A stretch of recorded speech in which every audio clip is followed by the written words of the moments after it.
안녕하세요. 여러분의 인권 알림이 알리입니다. 오늘은 연대에 대해 더 깊이 알아보려 해요.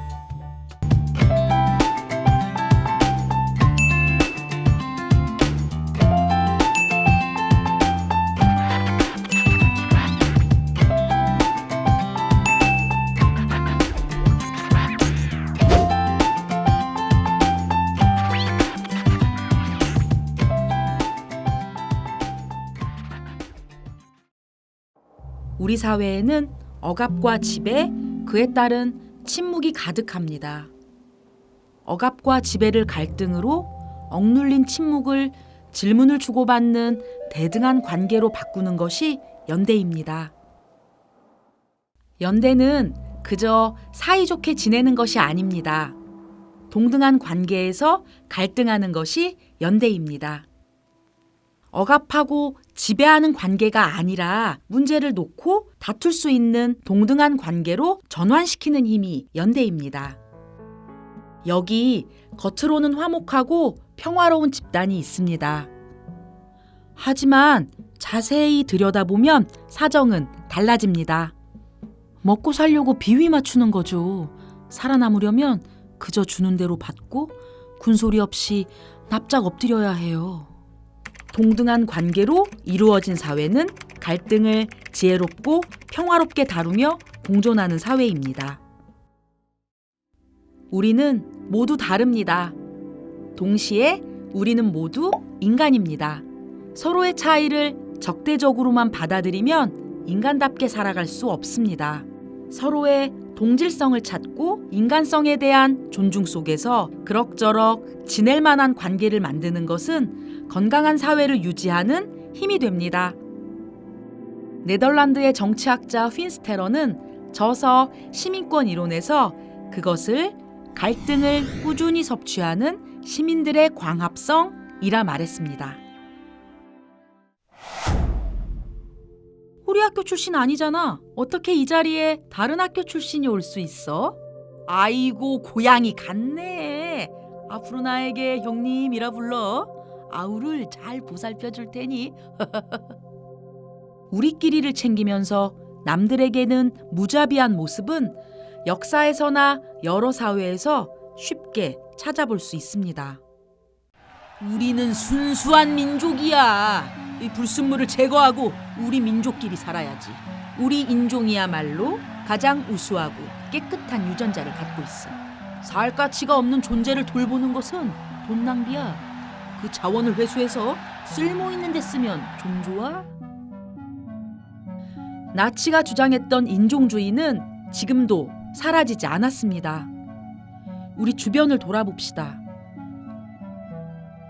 성별, 인종, 혈연, 지연 등의 차이를 절대화하기, 위계적 질서 옹호하기, 지도자에 대한 복종을 중요시하기, 악성 댓글 달기, 온라인, 오프라인을 가리지 않는 괴롭힘, 차별 시정을 위한 제도와 정책에 폭력적으로 반응하여 중단하게 만드는 일, 소수자들에게 공포감을 조성하여 움츠리게 만드는 일. 이런 것이 현대판 나치의 행동 방식입니다. 이런 일을 좋아하는 것은 연대가 아니라 패거리주의이고 가짜 연대입니다. 체코 국경과 가까운 독일 동부 드레스덴 부근 도로가 온통 화염과 뿌연 연기에 휩싸였습니다. 극우 성향 정당 소속 시위대가 독일 정부의 난민 수용 정책에 항의하며 돌과 폭죽을 던지며 추가로 세 곳의 특수학교가 필요하지만 지난 15년 동안 한 곳도 더 짓지 못하고 있습니다. 특수학교를 설립해도 주변 부동산 가격에 부정적 영향을 주지 않는다는 땡땡은 물러가라! 물러가라! 땡땡에는 누가 속할까요? 오늘날 우리 삶 한복판에서 땡땡을 제거하거나 배제하자는 주장은 끊이질 않습니다. 이번에는 그들의 표적이 된 차례가 땡땡이었지만 내가 땡땡에 들어가지 않으리라는 보장이 있을까요?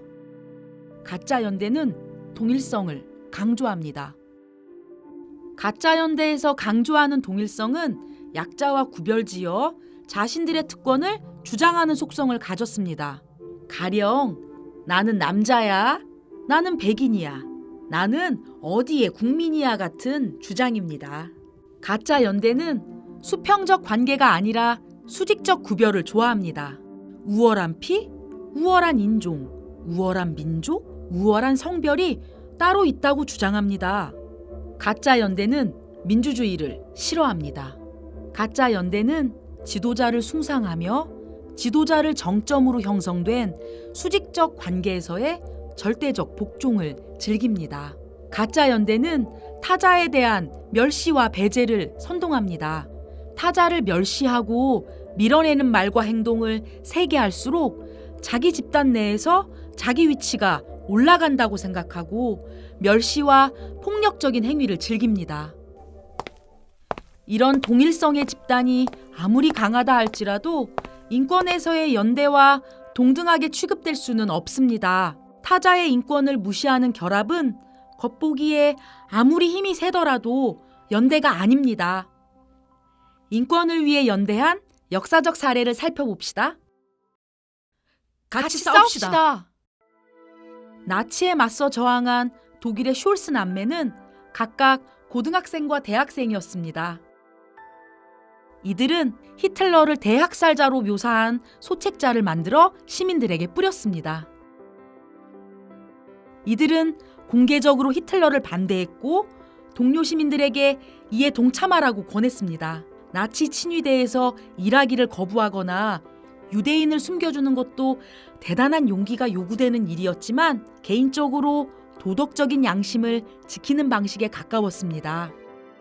반면 숄스 남매는 개인적인 도덕을 지키는 것이 아니라 동료 시민들에게 함께하자고 요청하는 방식으로 행동했기에 연대라는 이름이 어울립니다. 연대라는 이름이 어울리는 또 다른 사례를 살펴볼까요? 그러나 이번 참사의 근본 원인은 서구 의류 브랜드들의 저가 경쟁이 방글라데시 노동자들을 열악한 근로 환경에 내몰았기 때문이라는 비판도 제기되고 있습니다. 방글라데시는 전 세계 여러 곳에서 노동 착취 공장에서 생산된 옷을 소비하지 말자는 운동이 벌어져 왔습니다. 개인적인 불매가 아니라 정부기관에서 대량으로 유니폼을 구매하거나 대학처럼 로고가 새겨진 의류를 구입하는 기관들은 형편없는 노동 조건에서 만들어진 옷의 구매를 중단해야 한다고 요구하는 운동입니다. 한국에서도 노동자를 괴롭히거나 하청 대리점을 착취하는 기업이 생산한 제품에 대한 거부 운동이 자주 벌어지고 있습니다. 자기 제품을 팔려면 그것이 노동자의 인권을 존중하는 조건에서 생산됐음을 인정하도록 요구하고 있습니다. 또 소개하고 싶은 연대 활동이 있습니다. 기후변화 위기 대응을 촉구하는 청소년들의 목소리는 국경을 초월해 울려 퍼졌습니다. 2019년 3월 전 세계 청소년들이 미래를 위한 금요일과 함께 결석 시위를 시작했습니다. 한국에서도 청소년 기후행동이 함께하고 있습니다. 2020년 3월 정부와 국회를 상대로 기후헌법 소원을 아시아 최초로 청구하기도 했습니다. 청소년 기후행동의 한 청소년 활동가는 이렇게 말합니다. 2050년 내가 엄마의 나이가 되는 날을 상상해봐요. 노인이 된 엄마를 나는 지킬 수 있을까? 나는 차마 답을 할 수가 없어요. 폭염으로 무너져 내리는 사람이 내가 되거나 내 가족이 될 수 있다는 것은 내 마음을 무너져 내리게 만들었어요. 기다릴 수가 없었어요. 그래서 정책 변화를 요구하는 기후행동에 나서게 됐어요. 연대는 동료 시민들에게 함께 사회를 만들고 지키자고 초대하는 행위입니다. 초대장을 받은 당신은 무엇을 할 수 있을까요? 저명한 인권교육가 파울로 프레이리는 연대의 페다고지에서 이렇게 말했습니다. 냉소를 개인의 힘으로 넘어서는 일은 불가능에 가깝습니다. 오히려 힘 있는 자들은 개인의 냉소를 환영합니다. 개인과 개인이 분열되고 고립될수록 그리고 변화는 불가능하다는 숙명론에 빠져들수록 지배는 더 수월할 것이기 때문입니다. 이런 냉소를 넘어서기 위해서는 고립된 개인이 벽을 허물고 서로 연결되어야 합니다. 이 연결의 힘, 즉 연대의 힘은 덜 추악한 사회, 거짓 없이 웃을 수 있는 사회, 아는 것이 그저 바라만 보는 일에 그치지 않는 사회, 언어와 인종과 성별에 따른 차별이 없는 사회, 즉 인간화된 세계로 향해야 합니다. 따라서 연대에는 우리 삶의 변화에 대한 열망이 담깁니다. 우리의 삶이 더 나아질 수 있다는 증거이자 그를 위한 실천이 바로 연대입니다.